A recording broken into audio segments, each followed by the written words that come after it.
Well, hi. I'm gonna lose the light in less than no time here. So I've got to get through this. It took me a very long time to write. It is day 151, Memorial Day. I'll take this off, but I'm wearing it because it's the only thing I own with actual red poppies on it. And red poppies, woo! Red poppies, and it's pretty fitting, obviously. Pandemic isn't over, just in case you were wondering. Everyone seems to think it is. But it's not. And everybody's on planes and hopping around and hip hopping and jumping and jiving. Like, yeah. Like, with this attitude of, well, we've earned it. We've earned it. It's like, we never even really slowed down. That's okay. It's okay. We like, decelerated just a little. But I wouldn't say that we actually, like, made huge sacrifices or slowed down. I know some people did. Some people did. Healthcare workers, frontline workers. Yes, sacrifices were made. The general public acting like they just gotta crowd them beaches. Come on. Anyway, I'll try to save it. I'm having some really bad endometriosis cramps on top of, like, the existential, formidable existentialism. Took me a long time to write this one today. Did a lot of research. Very heavy stuff. Obviously, I recognize that when one is dealing with a concept such as war, we could go a lot of different directions. We could open a lot of doors when it comes to war. But some of my research I did was about the red poppies emerging as the symbol of memorial, in memoriam.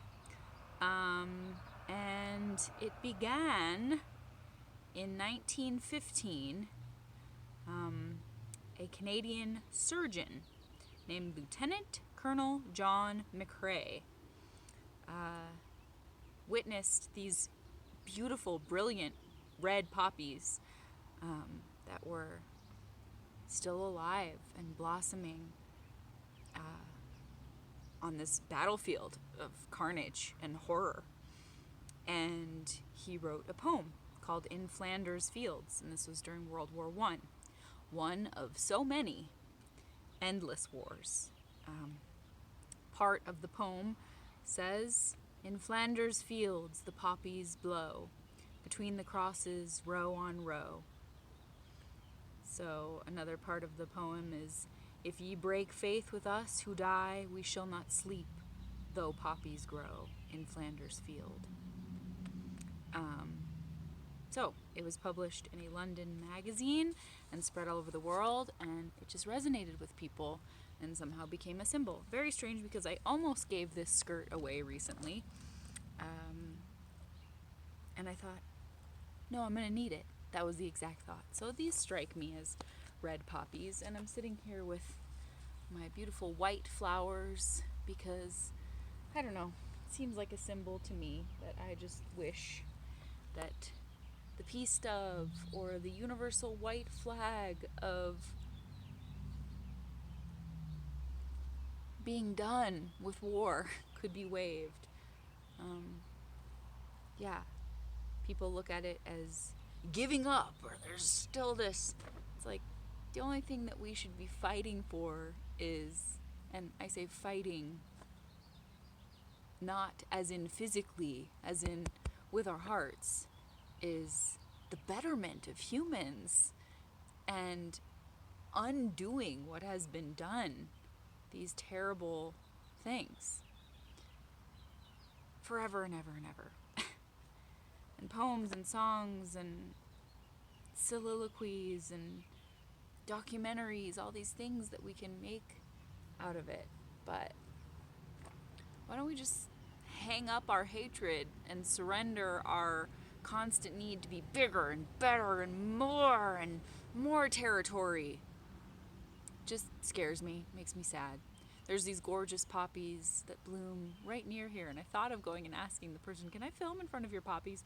But then, there's this whole slippery slope of, well, I'm doing a poem and it's about Memorial Day, but not really your traditional grill up the food on the grill and eat macaroni salad Memorial Day. More of a deep dive and reflection of racism and terrors that continue to repeat themselves. Kinda? Is that okay? Can I use your poppies? So I'm just using my white flowers, and I brought this with me too. I used it in my Martin Luther King Jr. Day poem, but I just love the quote on it, that it says, "Don't sell the bones of your mother and father." Really hits home in a lot of ways when it comes to talking about war and what it does to people, and the fact that it trickles on even when that particular war is over. The trickle-down effect, the ripple effect, is continual and abysmal. So, I don't know, like my best friend always says, how have we been at this for a millennia and we're not just better at it? How is that even possible? Why do we keep doing the same repetitious stuff that we've always done? Can't we learn? Must we burn each other to the ground constantly? Why?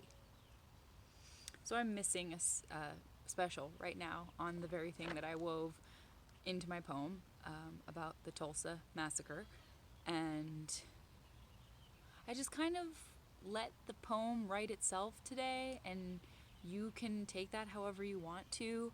I don't claim to be some sort of hero or claim that I have done enough in my humble,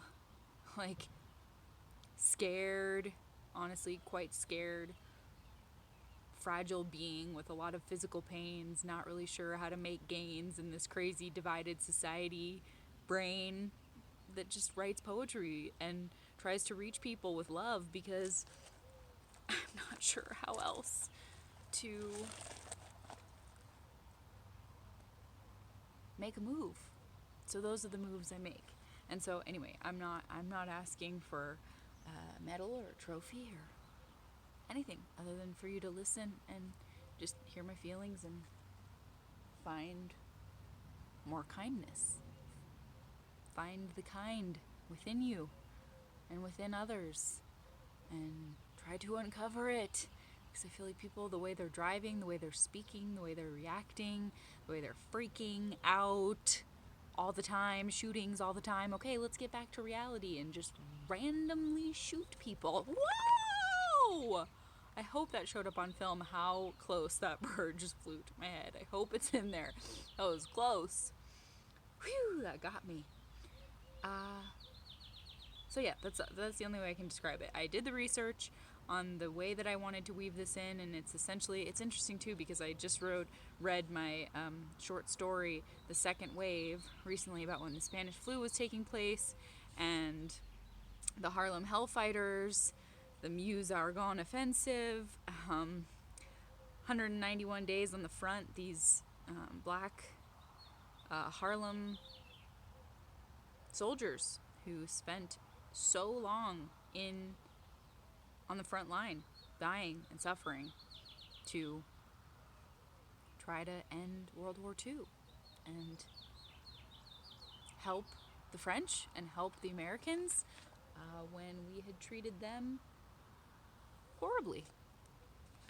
And I just read that story, The Second Wave, tying into these now times, and so it's interesting that it all just kind of ties together, and the general through line of what I was feeling, even though, as I said, I have friends who are war vets, I have friends who have served in Afghanistan, I have friends who are in the military, I have family who's been in the military. I have a full spectrum of understanding and beliefs and feelings, trust me, and I know that we could dive into many deep pockets, open up many sad lockets of pictures and thoughts and stories, but this just was a particular thing that overwhelmed me, that today happens to be Memorial Day, which, however you want to interpret it, yes, it is a day encompassing all people who have fought and died and served bravely, but it started mostly as a tribute specifically to Civil War veterans and people who helped to abolish the horrors of slavery and the division of our country. Sound familiar? Yes, it's re-emerging, which is just unfathomable and so gut-wrenching. But it spoke to me to talk about the underrepresented history of black soldiers fighting for a country that did very little for them. Opposite of doing things for them, they kicked them to the ground and treated them as less than human beings with beating hearts in their chests. And then that falling so particularly and specifically on the 100th anniversary of the Tulsa Massacre. So I wove those two things together. Here's my poem. It's called Thousands of Years of Existence, and through all resistance, still more war to endure. Americans tend to like their traditions and celebrations flashy and star-spangled, minus the tangle of actual recognitions and reparations. Preparations are made for the big trip or the barbecue, but there's a whole slew of stories we rarely dig into. In lieu of true, thoughtful reflection, we default to the rejection of anything that makes us uncomfortable, and pull out the American flag tablecloths. Our history is not as soft as the fluffy whipped cream we heap upon it. I still hope against the odds that there's truly a new day dawning. We turn away like a reflex from the horrible hate that was spawning from generation to generation. The whole creation of this holiday seems all but erased and replaced by a taste for bikinis and hot dogs. The history, however, is logged, and you can find it. How often do we give credit to the 102nd Regiment, who had such a major hand in turning the tragic Civil War around and ending it? We've grown accustomed to taking the details and blending little bits together in a half-felt tribute that's become more about soaking up the good weather and less about what holds our very freedom together. The 102nd Regiment battled next to white men who had only very recently given their lives value of any measure. After Appomattox, the battle turned for the better, but do we teach the names of the black soldiers who risked it all to turn that tide? Or the Native American secretary, Ellie S. Parker, who drafted the surrender letter for the hateful General Lee to sign? I can't bring to mind any school lessons I was given about these key figures who fought for just the right to keep living like humans. If you zoom in close instead of looking away, there's a whole host of knowledge we've brushed under the country's rug about this day. How often do we speak about the Washington Race Course and Jockey Club, used by the Confederates as a prison, eventually becoming a mass grave? I gotta say, no teacher ever mentioned it. Did it cause tension in their stomach pits? Whatever the reason is, there's no real societal acknowledgement about the fact that this is the origin place of all future Memorial Day barbecues and picnics. Black men from the community gave these maimed and disrespected bodies proper burials, despite their certain exhaustion from such a terrible span of time. Soon, black children lined the streets singing John Brown's Body and various hymns. The newly free black women soon followed with flowers and crosses in a reverent procession to clear the heavy air with war and all its sin. The black and white men of the Union Army followed, marching side by side, knowing that a win didn't mean the battle had reached an end. What followed was a natural progression of making food together and sitting in the grass to attempt healing from wounds we still have yet to mend. 2 years later, in 1868, the holiday would be officially named, but it wasn't commemorated to be a day for revving up motors, driving recklessly, or getting wasted with friends. The fact that most people know nothing of this saddens me, because I see pretty clearly what kind of message that sends. We are once again divided, as though we all stand separately, fending for ourselves. We preach togetherness in commercials as hatred delves deeper and darker and picks up speed. So much terrible violence bringing progress to its knees.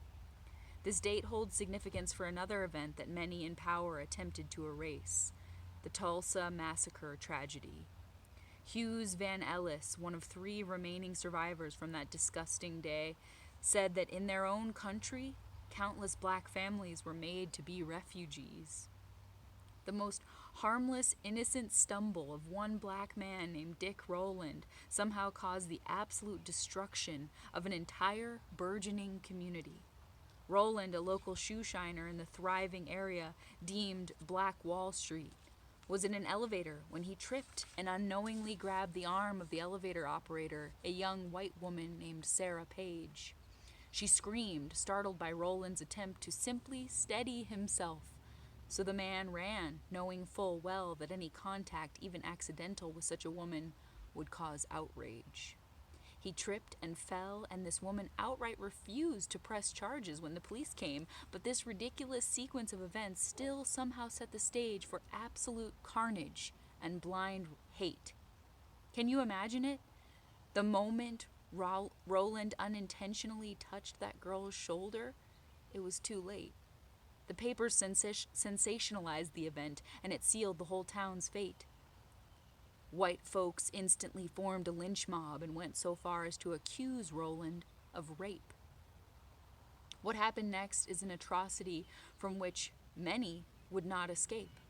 Black men, women, and children were ruthlessly murdered, while homes and businesses were reduced to cinders and rubble. Hard to fathom that these horrors would continue even 40 years later after Bloody Sunday, when John Lewis had to school us on good trouble. Even more impossible to grasp the fact that now, 100 years to the day after this horrible stain on our history was made, the sickening stench of hate still bubbles to the surface. The surface, a space we love to inhabit, when real change is right there, just a few soft layers down, and all we have to do is grab it, choose it. We can hashtag or we can prove it. We've been given so much freedom, but we are delusional if we imagine we can never lose it. Truth is emerging, but we have to actively view it. Naturally, with the Tulsa Massacre, the media attempted to skew it, to imbue it with a narrative that it was black people rioting and looting, and white citizens simply stepped up to stop them. The pictures, only unearthed recently, tell the true story of peaceful black families just living their lives and the sick and sadistic white people who just thoughtlessly shot them.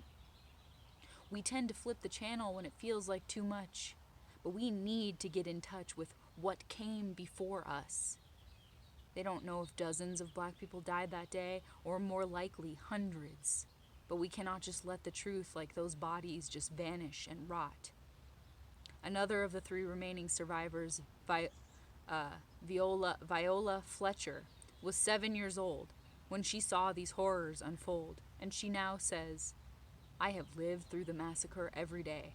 Our country may forget this history, but I cannot."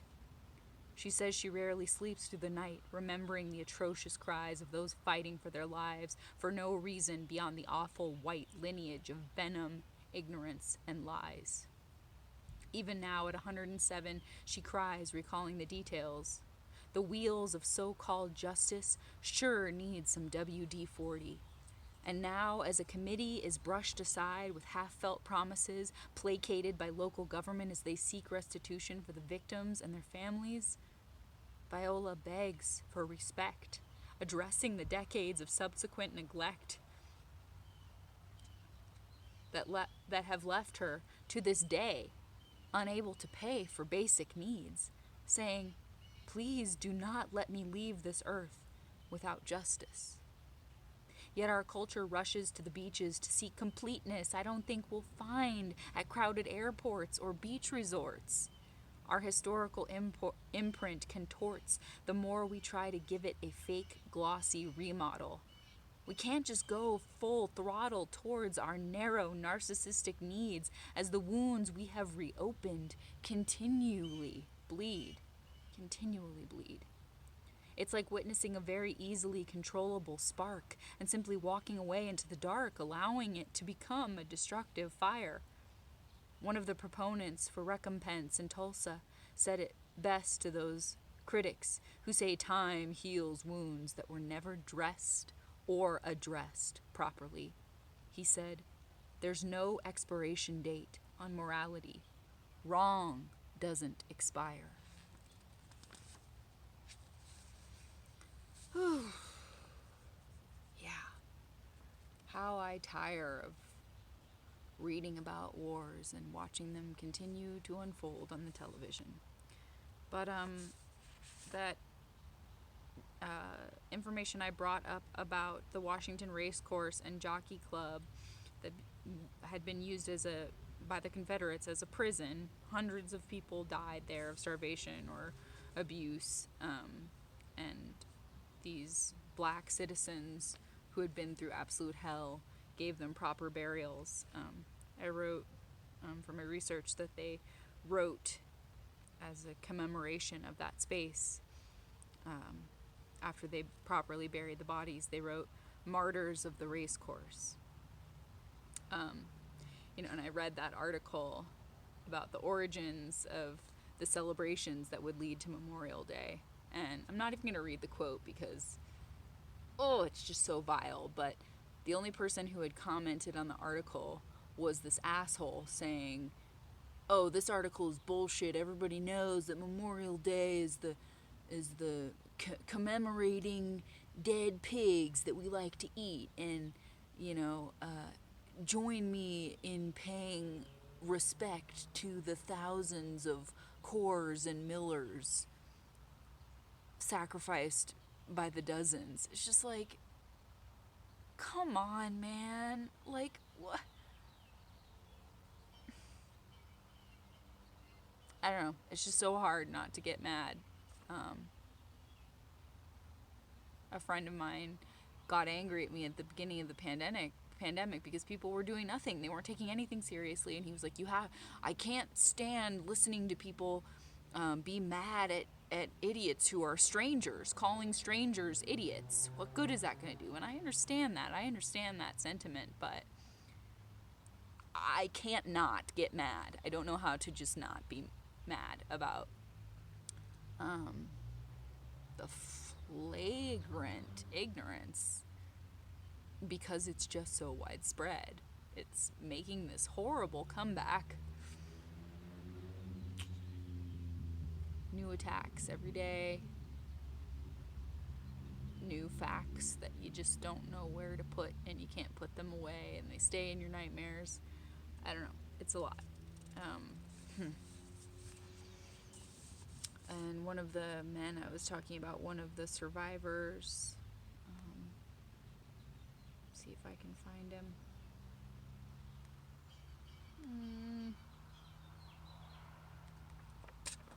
Bugs starting to land on me. It's not a good sign. Oh, jeez. Oh, yes. One of the survivors that I quoted, named Hughes Van Ellis. He was a World War II veteran. And one of the great quotes he said was, "We aren't just black and white pictures on a TV screen. We are flesh and blood. I was there when it happened. I am still here." Truly amazing. So my sources for this poem were an article by Sam Blum on Lifehacker website, an article by Dion J. Hampton on NBC News website, an article by Yoon Lee on CNBC, and an article by Elliot C. McLaughlin on CNN. So those are my sources. And my feet are really falling asleep. I'm sitting in the rocks. So, it's cold. That's okay. I didn't really know how to do this today. There is no real way to do this. Just trying to pour my heart into something that seems like no matter how much heart gets put into it, the flames still just get lit, those flames of hate. We gotta abate it. We gotta abate the hate. So it's rough. I have felt true pain in my life, but I know I have never experienced a strife or a pain like that caused by war, caused by violence, racial violence. I mean, I've experienced violence, but good gracious, not like that. And that's the thing, is pain is this thing I don't understand how there isn't a greater abundance of empathy for, because even if you felt a little bit of it, you have to be able to tap into that deeper, more unimaginable pain. So, yeah, it drains us. It drains us of our collective soul. And I hope we can hold it. So that's my small bit. That's my contribution. I'm sad today, but relieved to speak to that sadness. And I'm going to go learn some more, and hopefully you do too. Shift your view. Try to soak up more information and give out as much love as you can muster. Hopefully that'll tip the scale a bit. Okay. Don't sell the bones of your mothers and fathers. Give out that honor. Give out that love.